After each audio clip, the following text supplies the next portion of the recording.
caliber, I feel a bit like Zsa Zsa Gabor's eighth husband. I know what I'm supposed to do, I'm just not sure how to make it interesting. I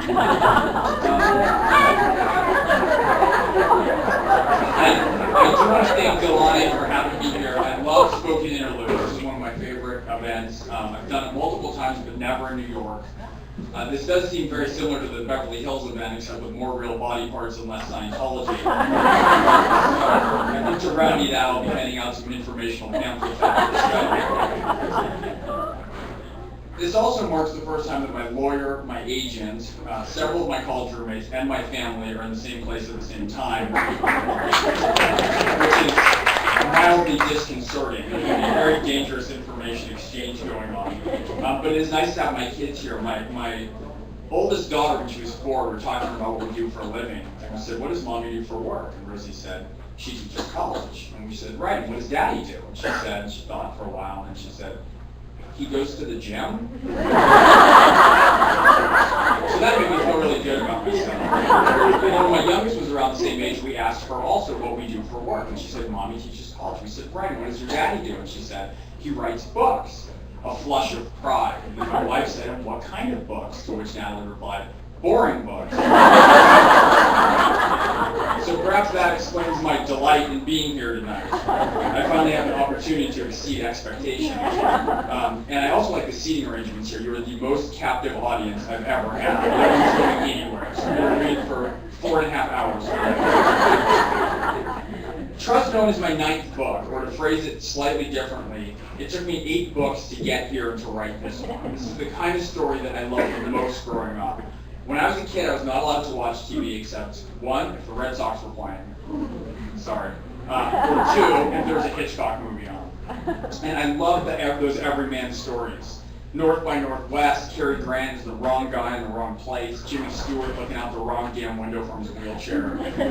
And I've always felt like those characters stand in for that little part in all of us, who at times when we're tired or stressed or back on our heels, feel like we're a fraud. Like we're not up to some relationship that we're in, or a job, or some set of circumstances. And if you take that feeling and you magnify it by about 1,000, you'll have a pretty good sense of how Nick Horrigan, my protagonist, feels at the opening of Trust No One. And so with this book, for the first time, I think I wrote the kind of story that I grew up with, that I love the most to watch and to read. And I paired it with a very different take for me on a thriller. I'm married now, I've got kids of my own, and I'm concerned less in my own life with super cops and forensics and much more with my family and the specific ways that having a family makes you more vulnerable. And this to me is really a story that's about family, about the family that Nick Horrigan had taken away from him when he was a teenager. And we're going to meet him at the book's opening when he's 35 years old now. And there's always a moment for me when the idea for a book first occurs. And I'm an insomniac, so generally that's between about 2 and 4 in the morning. And this particular morning I was lying in bed in the dark next to my wife. And I thought, what is the worst thing that could happen right now? That's sort of the perennial thriller writer's question. And to answer that question, I'm going to read the opening chapter. I snapped awake at 2:18 a.m., the bloodshot numerals staring at me from the nightstand. For years on end, I woke up at this exact same time every night, regardless of what time zone I was in. But after 17 years, I had started sleeping through the night. I'd finally outrun the old fears, or so I convinced myself. Remote sirens warbled in the night. At first, I thought they were in my head, the soundtrack to the dream. But the distant wail got louder instead of fading. I hadn't awakened on my own. I blinked hard, inhaled, and looked around. Same lemon-pledged scent of my third-floor condo, my sweat imprint on the sheets and pillow, breeze rattling palm fronds on my balcony in the next room, and a watery blue light undulating across the bedroom ceiling. I sat up. The TV across the room on the steamer trunk was off, but the distant sirens continued. And then, along with the light on the ceiling, the sirens abruptly stopped. I threw off the sheets and padded across the carpet. In my plaid pajama bottoms, I ventured into the all-purpose living room, heading for the balcony. The police lights had flickered through the locked sliding glass door. Halfway to it, I froze. A thick black nylon rope was dangling from the lip of the roof, its end coiled on my balcony, motionless.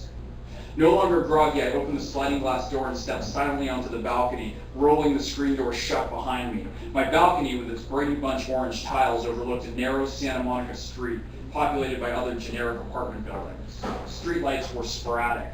I confronted the rope for a quiet moment, then looked around, expecting who knows what.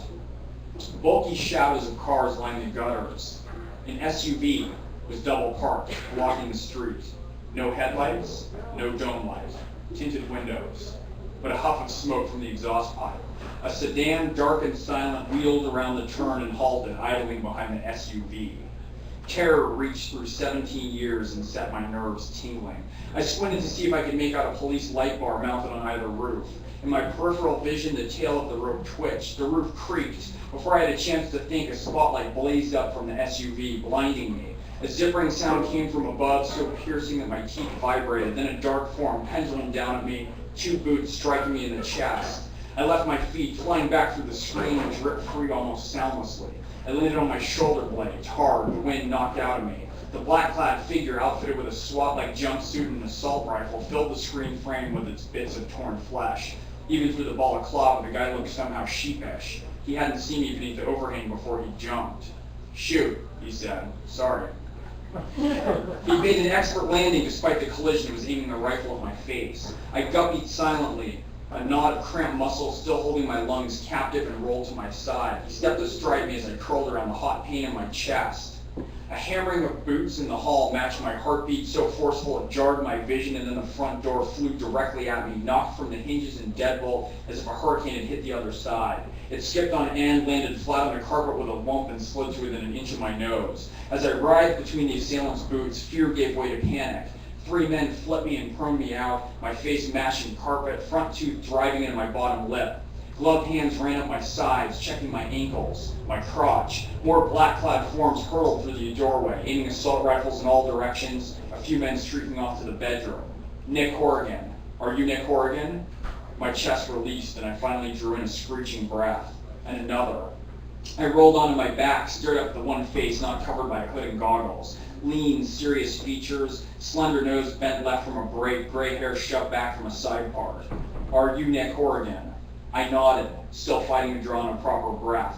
A warm, salty trickle ran from my split lip down my chin. The other men, 15 of them, had spread through the condo, dumping drawers, knifing open the couch cushions, overturning chairs. "Nick Horrigan, born 6/12/73, son of Agent Frank Durant." "Stepson," I managed. He shoved a photograph in my face. A man, shown from the chest up, wearing a blue blazer and the scowl of the unphotogenic. A wide mouth and slack lips lent him a slightly wild quality. "What's the last contact you had with this man?"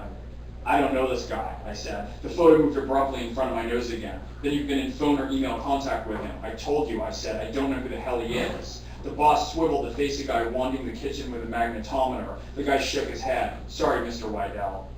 "Okay." Wydell ran a hand through his gray hair. It fell back precisely into the side part. "Okay, get him a t-shirt." A t-shirt flew from the vicinity of my bedroom, hitting me in the head. "Put this on, let's go." My Pac-Man shirt. Great.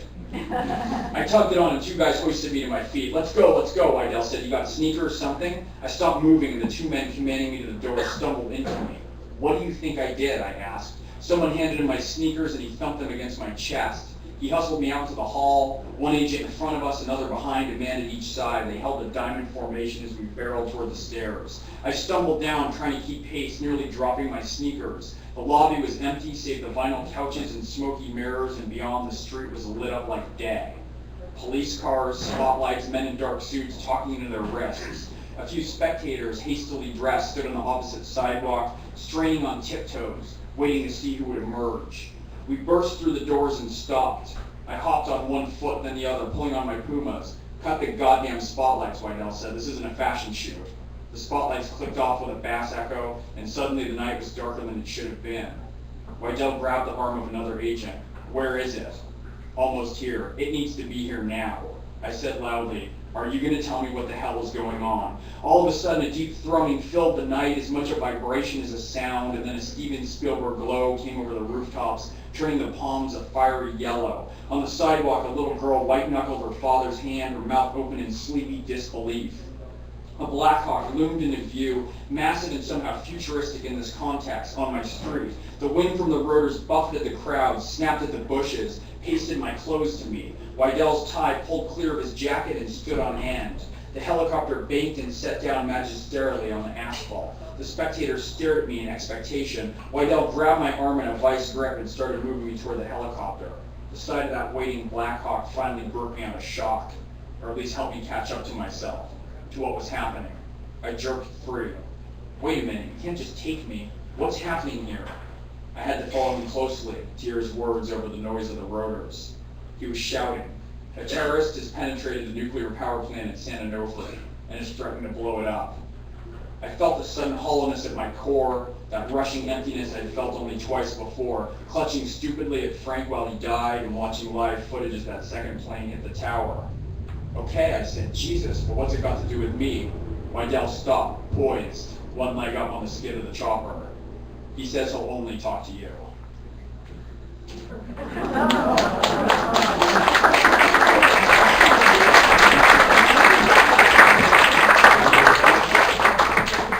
Does anyone have any questions?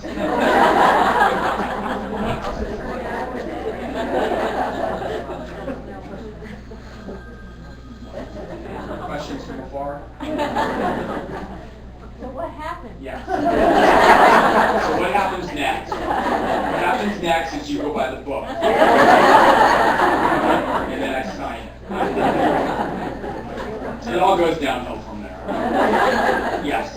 Wouldn't they have come in and asked nicely? Because they come in and ask nicely.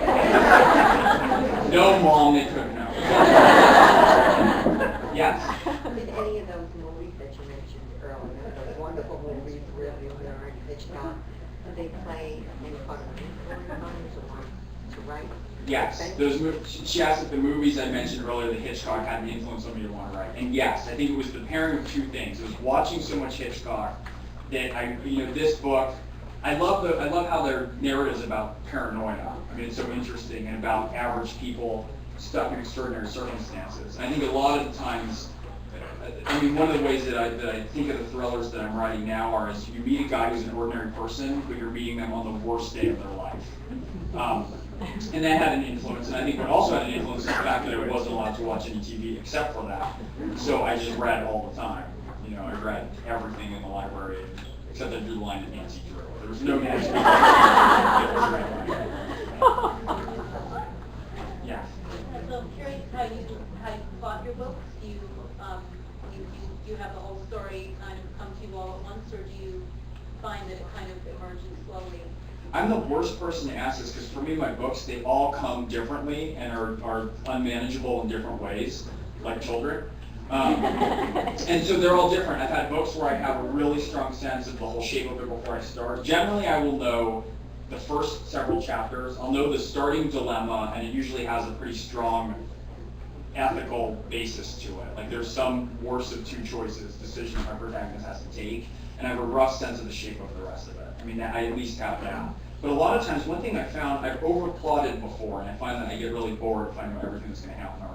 And I need to leave room when I'm writing characters to leave enough room once they start talking and leave enough room for the plot that it can still grow and change. Because once I'm into it, you can't forecast everything that's going to happen that's going to feel right. Any other questions? Were you mad at your parents that they didn't let you watch TV?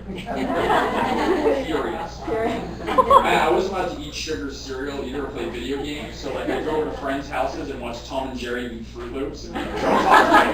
We're not playing. It's Tom and Jerry hour. Yeah, it was miserable. Not that I harbor any resentment anymore or anything along. It's all fine now. We're doing that to Walter and Lucian, so a little. They watch some, but so yeah, we let they'll call you. Yeah. They'll call me. Yeah, we can have. I have therapy every Tuesday. We can write them into the group. Yes. Do you ever get scared of your own stories? Do I ever get scared of my own stories? No, but I will have dreams a lot. This is what's really weird. My dreams are what's really weird. I've had dreams before where I'm having a nightmare and I will stop in the middle of the nightmare and rewind it so that I can play the reveal in a way that's more scary for myself and I have a nightmare. That's been creepy. Where literally I'll wake up and I'll have figured out some way to scare myself more. And the other thing, and the nerdiest nightmare I ever had was one time I was in the middle of just a horrific period of editing, and I had a nightmare where I was dreaming in Microsoft Word, and I was like cutting and pasting. And that was pretty bad. That was a dark time.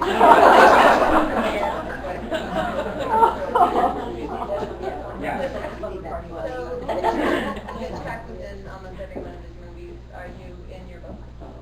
No, I'm not in my book. But there's one motif that I put in all of my books.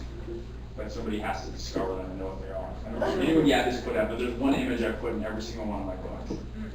Yes, in the back. Have any of your books been optioned for movies?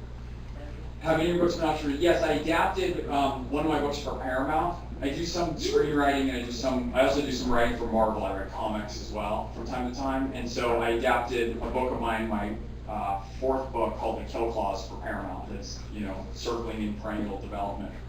So I've done some stuff on that end as well. Yes? Is this your first Gregg Hurwitz book, or does he? Yes, this is a standalone. And part of that is going with that meet a ordinary character on the worst day of his life. Like, there's only so many of those you can do with the same character before people start catching on. The rest is pretty much like you turn into Angela Lansbury in that small town. You're like, how many people are going to die in that town? If everyone has died, the population is 30 and 97 people died in education. So, yeah, I started back and moved into standalones. What did you make on?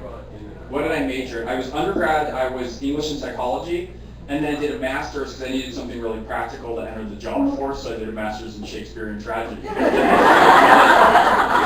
And then people were like beating down the door. My summer jobs were the worst because I went home and everywhere, where I went to college, everyone had incredibly impressive summer jobs, so they were off like advising Russia about how to restabilize their economy, and I went home and was like a valet parker. Nothing I can do. So, yeah. Or I had one job where I literally had to, I was working construction on firehouses, right? A house would like burn down but be partially standing, and I have to go in with a mask and a sledgehammer and like knock down and wheelbarrow it out, and it was literally me and like convict release workers. And I get back to school in the fall, and everyone would say, well, what did you do? Like, I did an internship with Janet Reno and Amnesty International, and so that's where my strong urge to write fiction emerged, I think, to hide my humiliation at the base summer jobs that I endured year after year. Anyone else have another question, or just what's your else? What are you working on now, Greg? What am I working on now? My next book is going to be called They're Watching. And that is, it's kind of my homage to Rear Window. That's fun. And that will be out next summer, which I'm very excited about, and doing a bit more comic stuff for Marvel, which is really fun. It's kind of like the kid who lives up the street from you has all the best toys, and you get to go to his house and play with his toys. That's what working for Marvel's like. Because you get anything in the sandbox, and so that's been really fun. And I like it also because it's instant production, as opposed to the Hollywood or the TV or the feature ad where things are in development forever. With comics, basically, the minute that you finish them, you start getting art in from all around the world. So that's really fun. Yes. Come back to New York and read what in September. I would be happy to if you will have me. Thank you very much. Here's where I overstayed my welcome. Sorry. Last question. You mentioned kids. Do your kids ever ask you to write something for them? Yeah, well, there's so many things I could get in trouble for here, so I have to consider this. Is that why you have your lawyer here? Yeah, exactly. My lawyer travels with me everywhere. I've worked with them. My oldest daughter wrote a book. There's this great thing, and it's a great toy that I'd recommend. You can go get it at a store where they give you all the pages for a book, and you can write a story with them, or they can write a story, and you mail it in, and they bind it and send it back. And so that's been really fun. But no, they're not, as I mentioned earlier, they're not very interested in the things that I write. Really boring books about pictures. Well, thank you all very much for having me.